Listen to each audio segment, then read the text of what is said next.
امیر المومنین علی ابن ابی طالب علیہ السلام کی شخصیت کو مسلمانوں ہی نے نہیں دوسروں نے بھی زبان و قلم سے بے پناہ خراج تحسین پیش کیا ہے۔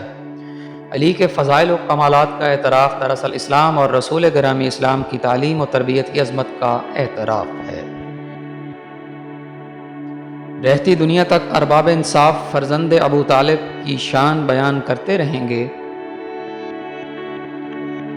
میں آپ کا وہ 20 نقاطی وصیت نامہ پیش کرنے کی سعادت حاصل کرنے جا رہا ہوں۔ آپ نے 21 رمضان المبارک 40 ہجری شہادت سے ذرا دیر قبل ارشاد فرمایا، جسے ضبط تحریر میں لایا گیا ہے۔ بسم اللہ الرحمن الرحیم۔ علی ابن ابی طالب ان امور کی وصیت کرتا ہے۔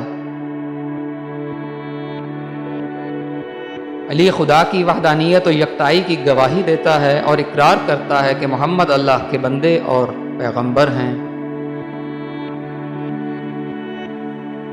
خدا نے انہیں اس لیے بھیجا کہ اپنے دین کو دیگر ادیان پر غالب کرے۔ میری نماز، عبادت، زندگی، موت اللہ کی طرف سے ہے اور اللہ کے لیے ہے۔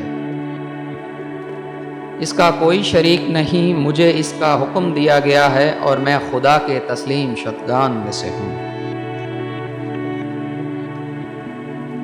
بیٹے حسن، تمہیں اپنی تمام اولاد، گھر والوں اور جس کسی تک یہ تحریر پہنچے درج ذیل امور کی وصیت و تاکید کرتا ہوں۔ تقوی الہی کو ہرگز فراموش نہ کرنا، موت کے آنے تک دین خدا پر باقی رہنے کی کوشش کرنا۔ آپ سب خدا کی رسی کو مضبوطی سے پکڑے رہنا، ایمان و خدا شناسی کی بنیاد پر متفق و متحد رہنا، تفرقہ سے پرہیز کرتے رہنا۔ پیغمبر نے فرمایا، لوگوں کے مابین صلح و صفائی کرانا، ہمیشہ نماز کو افضل سمجھنا، عزیزوں اور رشتہ داروں کو فراموش نہ کرنا، صلہ رحمی کرتے رہنا۔ صلہ رحمی انسان کو خدا کے سامنے حساب میں تکلیف سے بچاتی ہے۔ یتیموں کے بارے میں اللہ سے ڈرتے رہنا، ایسا نہ ہو کہ وہ بھوکے اور بے سرپرست رہ جائیں۔ ہمسایوں کے بارے میں اللہ سے ڈرتے رہنا، پیغمبر نے ہمسایوں کی اس قدر سفارش کی ہے کہ ہمیں گمان ہوا کہ انہیں وراثت میں شریک کرنا چاہتے ہیں۔ قرآن کے بارے میں اللہ سے ڈرتے رہنا، کہیں ایسا نہ ہو کہ دیگر لوگ قرآن پر عمل میں تم پر سبقت لے جائیں۔ نماز کے بارے اللہ سے ڈرتے رہنا، نماز تمہارے دین کا ستون ہے۔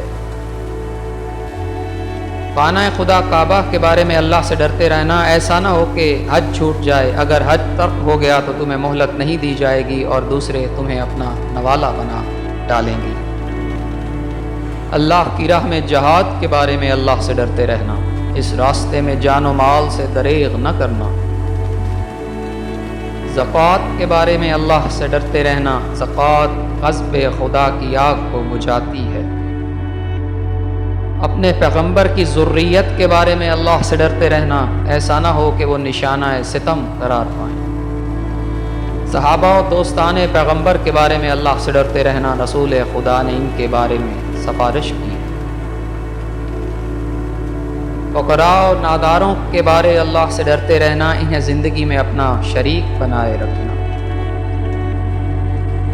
غلاموں کے بارے اللہ سے ڈرتے رہنا، کیونکہ پیغمبر کی آخری سفارش انہی کے حق میں تھی۔ ہر وہ کام انجام دینے کی کوشش کرنا جس میں اللہ کی رضا ہو اور لوگوں کی باتوں کی پرواہ نہ کرنا۔ لوگوں کے ساتھ خوش اسلوبی و نیکی کا برتاؤ کرتے رہنا، جیسا کہ قرآن نے حکم دیا ہے۔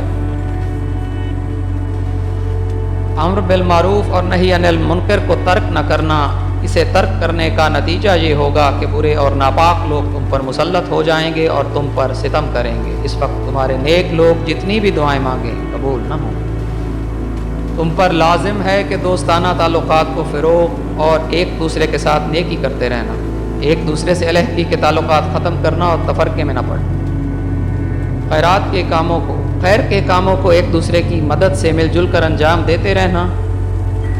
اللہ سے ڈرتے رہنا، اس کی سزا بہت سخت ہے۔